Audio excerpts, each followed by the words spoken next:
Okay, so we're going to talk about the following problem written up here on the board, and it's this. So let's assume that we have a finite field, we'll call it F, and we look at two matrix groups over that field. We look at the general linear group and the special linear group. Remember, the general linear group of matrices, GLN of F, are n by n invertible matrices with coefficients in the field. SLN, the special linear group, are those matrices that have determinant 1. Okay? And the 1 being the 1 of the field. So what we're actually asked to show here is to consider these two groups. Is to first show that the special linear group is a normal subgroup of the general linear group, and to show that it has an index given by q minus 1, where, see, the size of the field F is. So just recall, GLN F is invertible matrices n by n with coefficients in F. Okay. SLN of F are determinant 1 matrices. So, determinant 1 matrices with coefficients in F. All right. Well, first of all, let's show that this forms a normal subgroup. The way to show that something forms a normal subgroup is we first have to show that it forms a subgroup, and then we have to show that it satisfies the conjugacy condition. Now, the good news here is we have this function determinant, which is multiplicative. So recall, if I take the product of any two matrices,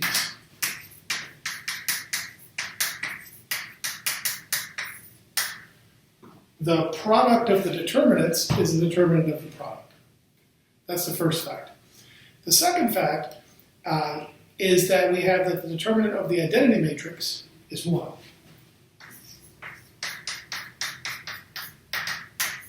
Those are the only two facts we need, because notice if I put these two facts together, if I write AA inverse, so let's assume that A is an invertible matrix, the determinant of AA inverse by the first property is determinant of A times determinant of A inverse.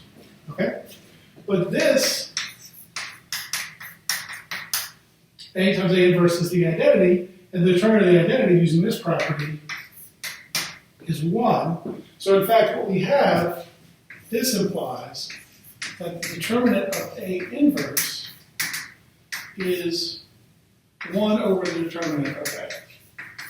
Okay, we're maybe be a little bit more precise. Maybe look a little better. Let me just erase this and replace it with the determinant of A inverse. Okay? So, these are some properties of the determinant that we have, and it turns out that everything is going to follow from those properties. Okay, so these are the two properties that we're going to use. Now, how do we use this to prove that we have a normal subgroup? First of all, let's prove it's a subgroup. So let A and B be in the special linear group. Okay? Remember, the definition of that is that the determinant is equal to 1. So, let's just ask, what is the determinant of AB? Well, the determinant of AB is the determinant of A times the determinant of B. If A and B are both in the special linear group, this is 1 times 1, which is 1, which implies that the special linear group is closed under addition. Similarly, the determinant of A inverse, if A is in the special linear group, is of course 1 is the inverse of determinant A, which is the inverse of 1, which is 1. So A inverse is also in the special linear group. Therefore, it is a subgroup. That's how we can show that it's a subgroup. We're going to cut. Cut. So now let's show that this is a normal subgroup. The way we show this is if we take A in the special linear group, B in the general linear group, Okay, so remember we're taking A in the smaller group, B in the bigger group, then B inverse AB is in the smaller group. This is the definition of normality, right? But this has to always hold. So how do we check this? Well, let's just compute the determinant of this triple product. So the determinant of B inverse AB, right? Remember the determinant is multiplicative. So this is determinant B inverse, the determinant A, determinant B. Okay, so that's that. Here, I'll just read this error might be a little bit confusing, so I'll just put a long equal sign there. Okay, now the determinant of B inverse is the inverse of the determinant of B.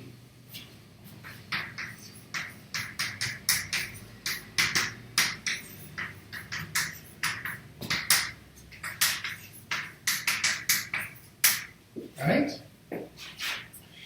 And now you say, well, wait, these things are a little bit out of order, but remember, these are just elements in the field. Everything is commutative, so I can bring, for example, this here, determinant B inverse, determinant B, determinant of A, and these will cancel, and this will give me 1 times the determinant of A, and the determinant of A, by definition, is 1. So what do we show? So again, let me just review really quickly. Is if I take any matrix with determinant 1, and then any invertible matrix, this conjugacy gives me a matrix with determinant 1 after all these calculations. In particular, what that means is that this conjugacy lives in the special linear group. That proves that this is a normal subgroup. And we're back. So, we've established the first part, part A. We now need to establish part B. So we need to show that this index is Q minus 1. Well, let's think about what's happening. Take A in the general linear group. All right? So, by definition, it has a determinant that's invertible. So the determinant of A,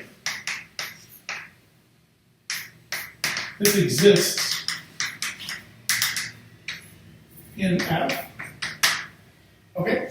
But remember, F is a field, and by definition, in a field, every non-zero element is invertible. Okay? So in particular, what does that mean? Well, that means that there's Q minus 1 possibilities. So the determinant A is in the invertible elements of the field, which is one of these Q minus 1 elements. Remember that a field, by definition, okay? And so one way to think about this is that we can index, we can index all of the elements in the general linear group by their determinant, and there's going to be Q minus 1 choices of this because these live in that set. Okay? And that's basically the proof, right? That's sort of the more direct proof. Now, there's a sort of a higher level way to think about this, is to say, let's think about this using the first isomorphism theorem. So recall, what we have is if we have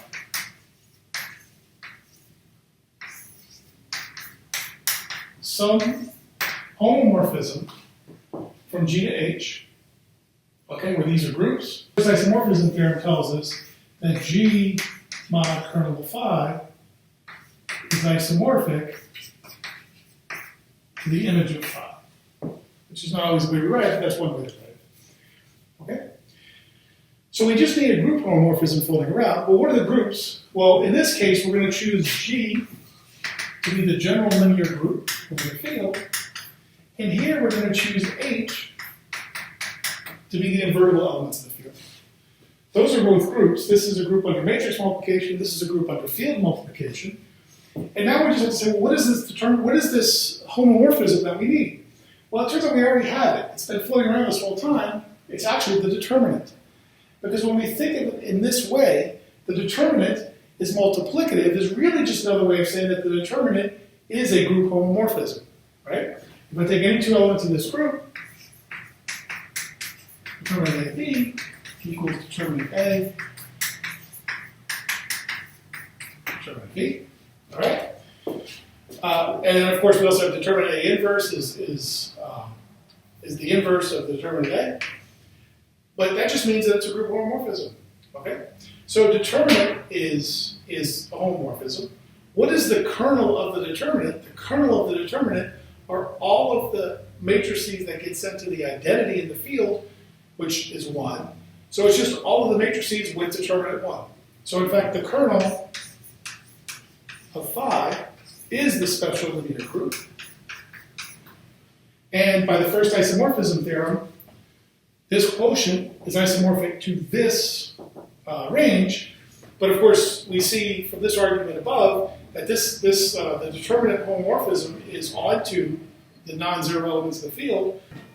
We've actually proved that GLNF mod SLNF is isomorphic to F plus. And of course, the way that this implies the thing we were actually trying to show is we just know that the non-zero elements of a field of size Q is Q minus 1.